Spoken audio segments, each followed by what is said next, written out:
Hello everyone, this is Jaden with Yeti Text, and today what I want to talk to you about is implementing SMS for your lead generation in terms of being a real estate agent or a real estate brokerage or just in the real estate space.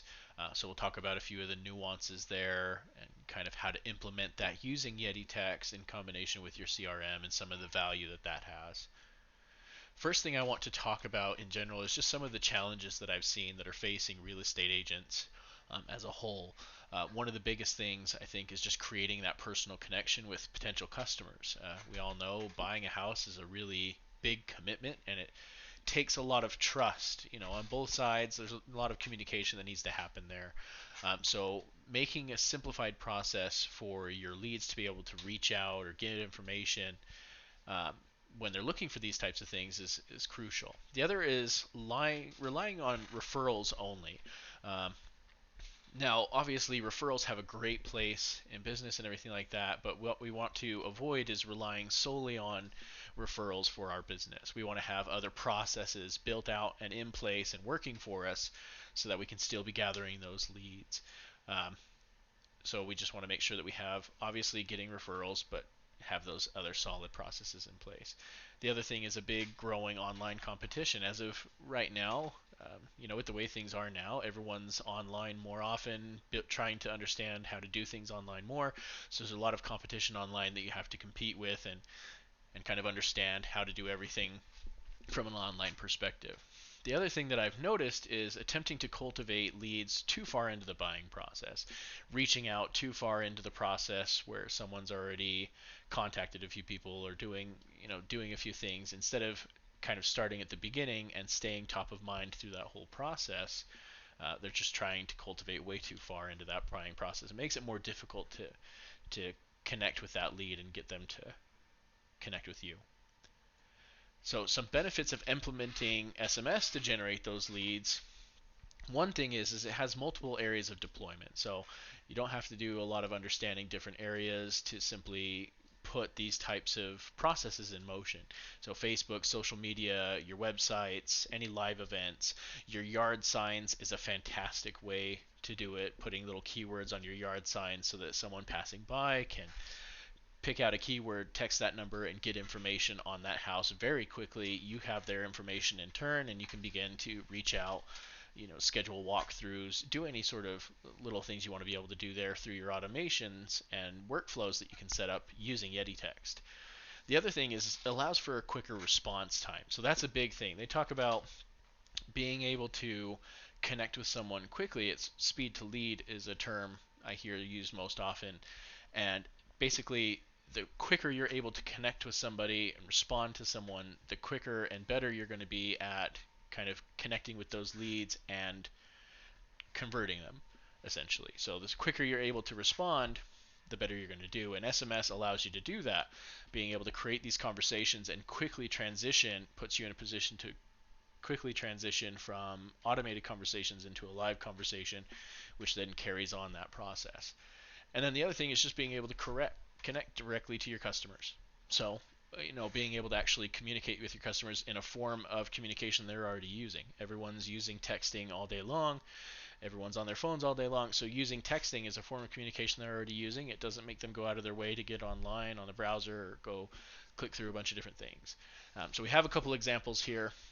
I already kind of talked about yard signs, being able to put your keywords out on your yard sign so that someone passing by who likes the look of the house can quickly text that keyword, get more information, then you have their information in turn. The other option, like here's just in a simple example, is this Facebook ad here, talking about a call to action on here. It says, text the word educate to this phone number here and we can get you connected with an agent. So simple things like these allow you to build out these processes, and using Yeti Text is especially beneficial because you have the ability to create multiple keywords. I can create different keywords for different situations that I want to put these processes in. So whether that be yard signs, my website, social media, any live events or local listings, anything like that, I'm able to do. So I want to talk a little bit about how you implement that using Yeti Text. Won't go a lot into the technical side. I want to just talk about what you're able to do with it. But what Yeti Text allows you to do, we already kind of talked about the fact that you're able to create multiple keywords. I have an example here off to the left where you can see how you can structure these conversations. So I'm able to, build out my keyword that I want to use in this situation. I'm able to build the text that I want to say. I can save the responses into specific areas inside of my CRM, and the CRMs that I can connect with Yeti Text is ActiveCampaign, Drip, and HubSpot. So any of those options, if those are my CRM that I'm working with, I'm able to connect directly into those CRMs and save this information in that CRM, and then continue to market or continue to follow up with that customer through my automations and my workflows inside of those CRMs. So that's what's great about using Yeti Text to build out these lead generations. The other thing in here just talks about, you can see you have different steps. So you can have multiple steps into these conversations. You can kind of see an example of that here. So I'm able to do multiple steps where I'm saving different pieces of information. Now the most common thing I prefer to do, and the way I see kind of the perfect structure for a conversation, is having 3 steps ideally. 3-step process of getting the name, getting the email, and then ending with an open-ended question so that I can kind of roll that from automation into live and actually begin communicating with that person. So that's kind of what I think and what I've seen work best versus doing longer conversations. And we'll talk a little bit about that coming up. So the next thing I want to talk about here is just kind of what to do and what to avoid with using SMS as a lead capture form. Biggest thing is using kind of, when you create these conversations, you want to avoid word walls. This isn't an essay, this is an English class. You don't need 3 paragraphs in one text message to get your point across. You want to keep your messages simple and direct, kind of flow quickly and get to the point, deliver on whatever it is the customer is looking for, whether that be information on a listing or delivering whatever it is you're promising to deliver based on kind of the context of where that customer is coming from. The other thing is just not overcomplicating your conversation. So we talked about that just briefly a moment ago, where you don't want to add multiple steps into the process, kind of overstepping the amount of questions that you're asking in a conversation format. So like I said, the 3-step conversation I think is ideal, because I'm able to get name, email, and then roll it into a live conversation where applicable. And that's the other kind of thing of what to do, is look at when to move into some type of form. Like, do you need more information to help them make a buying decision? And with real estate especially, there's a lot of information that goes into that. So depending on the situation that this conversation is placed into, so where the customer is coming from when they text it, I might need more information to help them reach that buying decision. Do I need to know their kind of income situation or kind of the price point they're looking for, any of that information there? Instead of building several different steps into my conversation, I would want to move that to a form for them to fill out so I can quickly get the information from them. They're not texting back and forth all day, and then I can take that information, I can follow up with them using my automations inside of my CRM and kind of deliver on either multiple listings in the area that they're looking for, or schedule an appointment with them to go on a walkthrough if they're texting a yard sign, anything like that.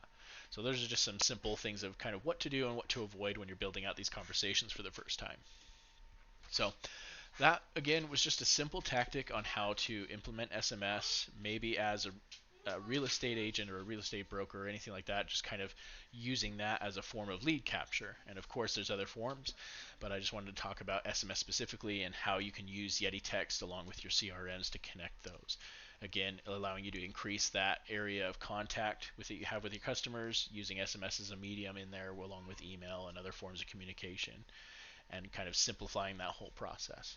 If you have any questions and want to learn a little bit more of how we can set some of this up for you, if we can go any deeper into any questions that you may have about setting up SMS as a lead capture using Yeti Text, feel free to reach out to the Yeti Text team. Just go to yetitext.com. Feel free to chat in. We'd be happy to answer any of the questions that you have. Until next time.